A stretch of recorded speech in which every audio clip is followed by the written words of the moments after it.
बे लामाया क'क्राझार टाउननिफ्राय पाटगाव नेशनेल हाइवेआव सौहैनाय दोंसे लामा।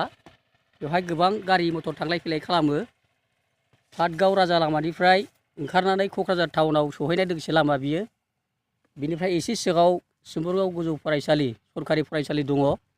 फरायसाफोर थांलाय फैलाय गोबां उसुबिदा जादों आरो गोबां मटर गारिफ्रा थांलाय फैलायाव उसुबिदा थायो।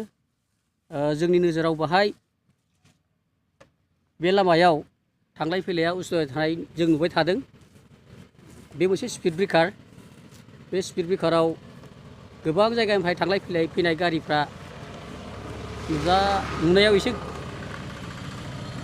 हास्लाबा जाफैयो आरो बेहाय बे स्पिड ब्रेकारा रं गैयैनि जाहोनाव गोबां गारि मटरफ्रा मालाबा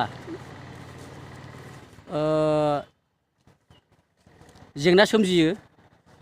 आरो मैयासोहाय बे स्पिड ब्रेकारावनो मोनसे एक्सिडेन्ट जालांबाय आरो बोसोरफ्रामबो बाहाय एक्सिडेन्ट जाबाय थानायखौ जों नोजोराव गोग्लैदों।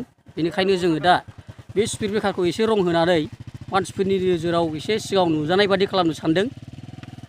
बेखायनो जोङो दा सिम्बोरगाव आन्चलिक कमिटि एबसुनिफ्राय नैबे स्पिड ब्रेकारखौ रं होनानै जाहाथे जोंनि थांलाय फैलाय खालामग्रा रायजो राजाफोर मटर साइकेल सालायग्रा गारि सालायग्राफ्रा जाहाथे बे स्पिड ब्रेकारखौ मोजाङै मोजां बारलांनो हायो। बेनि थाखाय जों दा रं होदों। जोंनि सिम्बोरगाव आन्चलिक कमिटि एबसुनि मावथि बिथांमोना जाहाथे रायजोफ्रा एबा मटर गारि सालायग्राफ्रा जाहाथे नैबे स्पिड ब्रेकाराव मोजाङै मोजां सालायनानै जाहाथे बारग'लाङो। जों जोबोद दुखु मोनदों। बोसोरे बे लामायाव आरो जेब्लायबो बेबायदि गोग्लैफैनाय मानायखौ जों नुबाय थादों।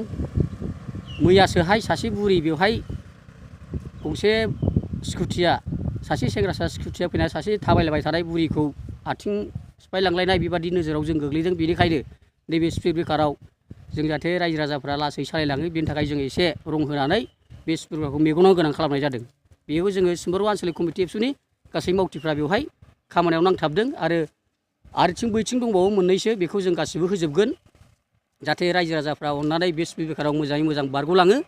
जों बेखौनो दिनै गोदान बोसोराव बे खामानि हाबाफारिखौ लानानै गोदान बोसोर गासै रायजो राजाफोरनो गोदान बोसोरनि गाहाम हामलायनाय आरो जाहाथे मोजाङै मोजां बारग'लांनो हायो बेखौ सिम्बोरगाव आन्चलिक कमिटि एबसुनिफ्राय गाहाम हामलायथि हरनानै जोङो बे खामानिखौ आवगायनाय जाबाय। गोजोन्थों।